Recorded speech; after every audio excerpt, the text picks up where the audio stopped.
Hey everyone, ready to dive into a topic that's both deeply personal and surprisingly universal. Today we're tackling Christian spiritual formation. And thankfully, we've got a great roadmap for our deep dive today. Absolutely. We're looking at a journal article that reviews a book called, get this, A Guide to Christian Spiritual Formation by Evan B. Howard. Talk about a mouthful.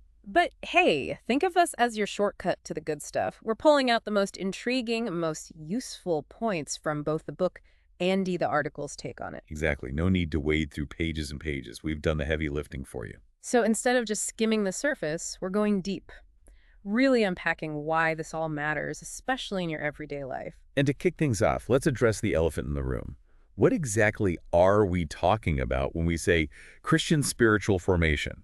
It can sound kind of vague, right? It can. And honestly, I think a lot of people have this misconception that it's about becoming super holy. Oh yeah, like suddenly transforming into someone who only eats kale and prays in Latin. Right. But that's so far from what it's really about. Okay, so less kale, more what?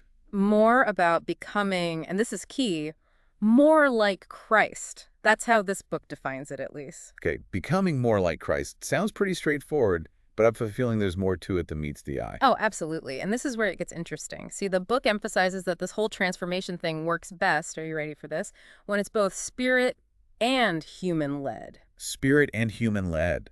Okay, I'm intrigued. Break that down for me a bit. What does that actually look like in real life? So it's about this partnership, right? It's recognizing that the Holy Spirit is at work within us, prompting us, guiding us. But it also means we have to actively participate. It's not passive. So it's not just about like sitting back and waiting for the Holy Spirit to zap us with holiness. Not at all. We have a role to play. And you know what else plays a huge role? And this might surprise some people. Community. You can't grow in a vacuum. You know what? That's so true. I think it's easy to fall into the trap of thinking spiritual growth is a solo mission.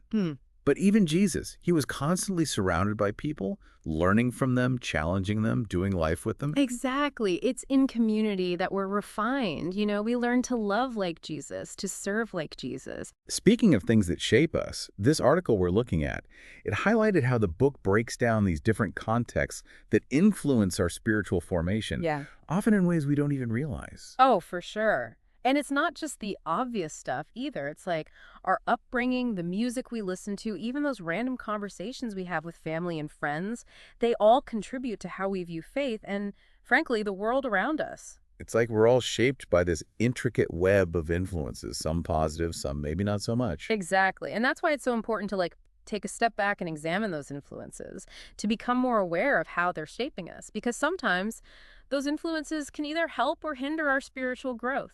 You know? Okay, now that's where it starts to get really interesting and honestly a little challenging. It's one thing to acknowledge these influences, but how do we even begin to unpack them? How do we figure out how they're impacting us spiritually? Well, that's the million-dollar question, right? And I appreciate that this book doesn't pretend to have some magic formula. Yeah, no five-step programs to instantly analyze your entire life. Exactly. It's more about approaching spiritual growth with a sense of, well, curiosity, I guess. And self-awareness, of course. Like, it encourages us to ask ourselves questions. Ooh, like what? Give me an example. What kind of questions should we be asking?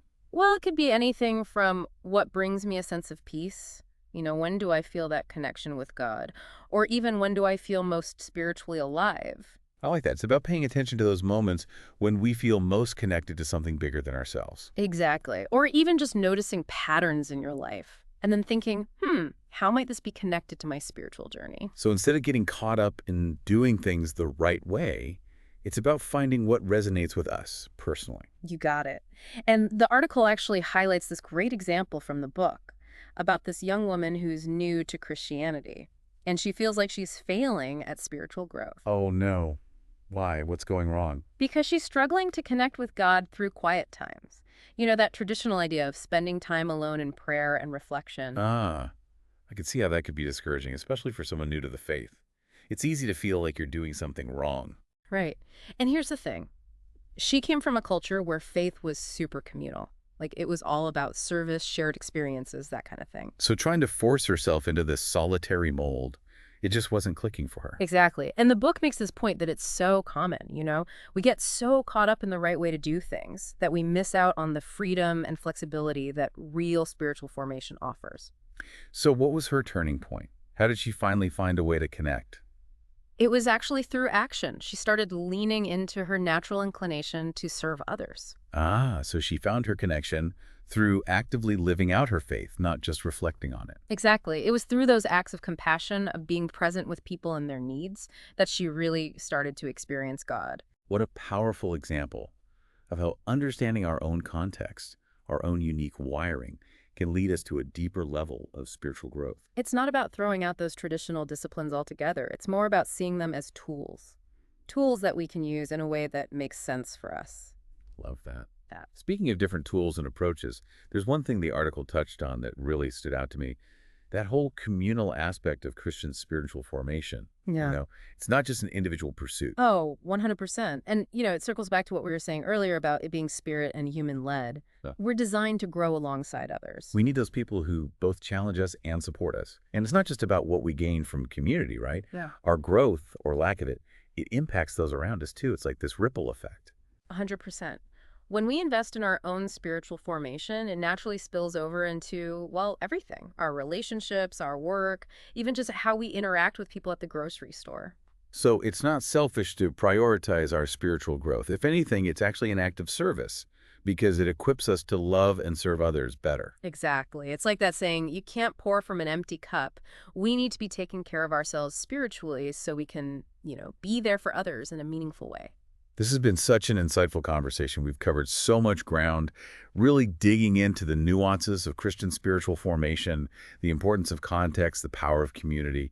But as we wrap things up, and remember, we've only scratched the surface of this book, what would you say are some key takeaways for our listeners? Well, I think the biggest one is this.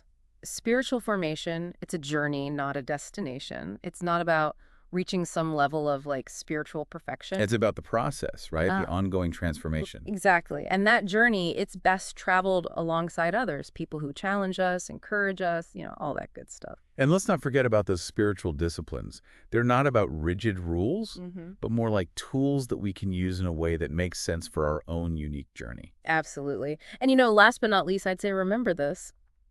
Your spiritual growth, it has a ripple effect. As you grow closer to God, it's going to impact those around you. I love that. Okay, before we go, one last thought to ponder. That journal article we mentioned, the author wished the book had included some Old and New Testament examples of spiritual formation. So if you could choose one person from each testament to study as a model, who would you pick and why? Ooh, that's a tough one. You know what? I'm going to leave that with our listeners to chew on. I like it. A little food for thought as we wrap up. That's it for this deep dive into Christian spiritual formation. Until next time, happy exploring, everyone.